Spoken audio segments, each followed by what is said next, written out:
in the ancient village of Umudike, a place where beauty was admired and good character was respected above gold, there lived a king.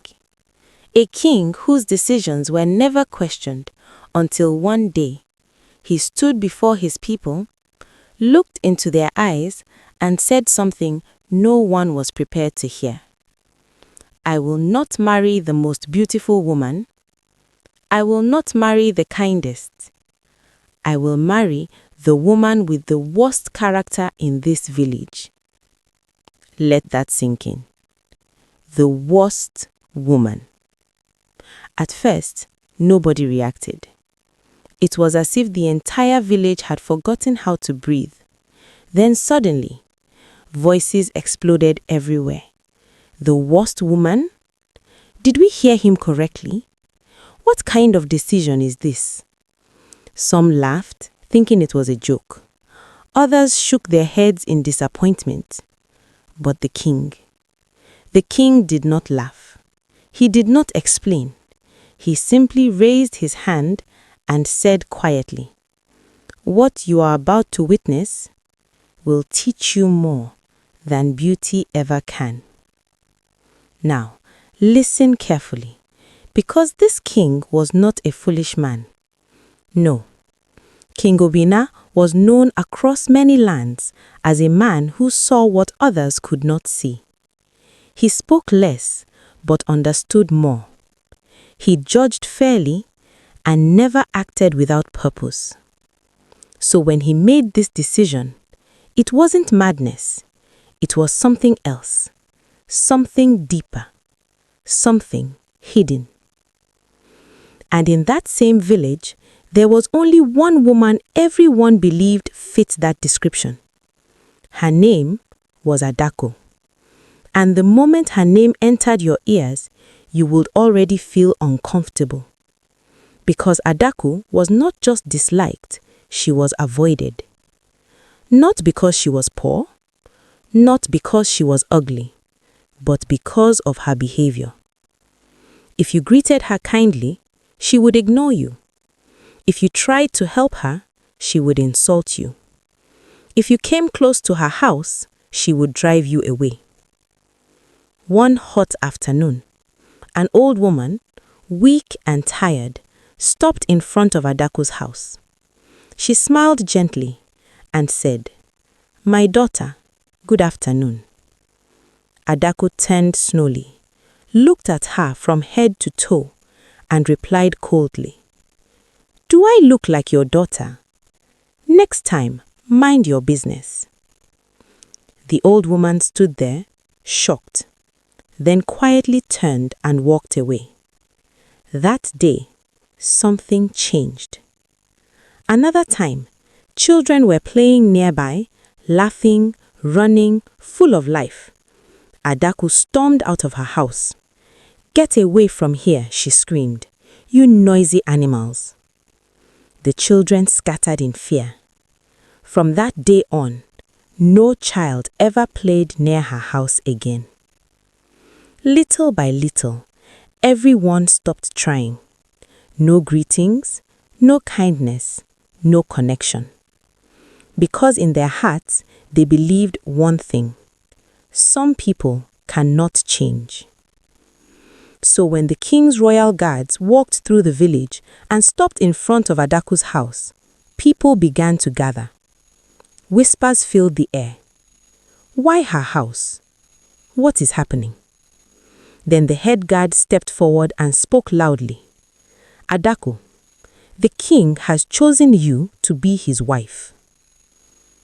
Complete silence. Then the village erupted. "No, this cannot be. Out of all women, this is a disgrace." Even Adaku herself stepped back in confusion. "Me?" she asked, slowly. "The same me nobody wants?" But the guard did not argue. The king has spoken. Adaku was taken to the palace, and for the first time in her life, everything changed.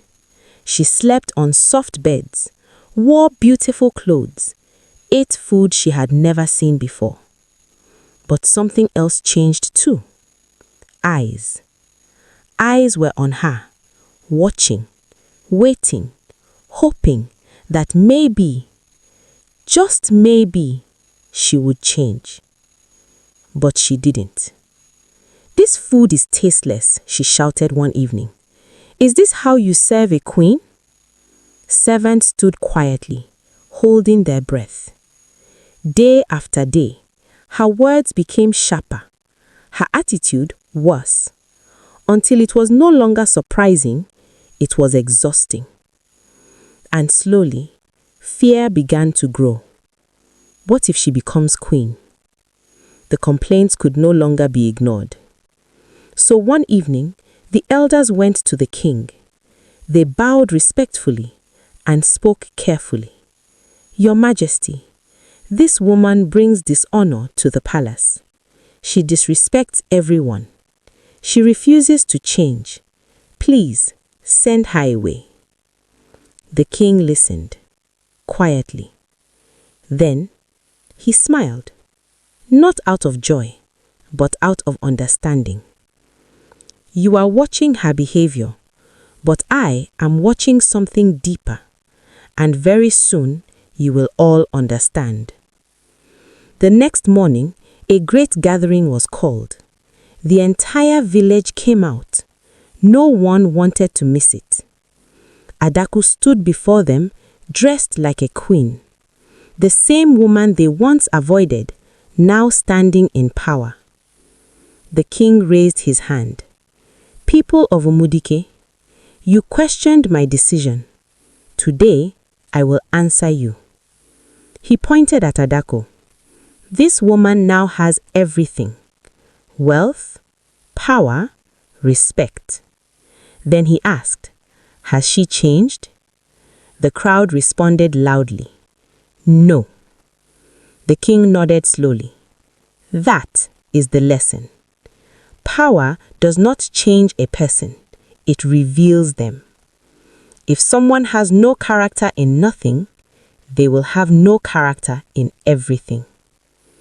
Then the king turned to Adaku, his voice gentle now. "You were brought here not to be honored. You were brought here to be given a chance." Adaku's body trembled. "All your life, people avoided you. But here, you were given respect. And you still chose to hurt others." Tears filled her eyes. Slowly, she fell to her knees. "I didn't know," she whispered. "I thought it didn't matter. Forgive me." From that day on, Adaku began to change. Slowly, gently, truly. She greeted people. She listened. She became kinder. And little by little, the same people who once avoided her began to accept her. The king watched quietly, because the lesson had been learned. My people, never be deceived by position. Never be blinded by beauty, because in the end, character is everything. Now tell me, honestly, if you were the king, would you have done the same? Or would you have chosen differently? Drop your answer in the comments. And remember, some people don't change when they rise. They reveal who they truly are.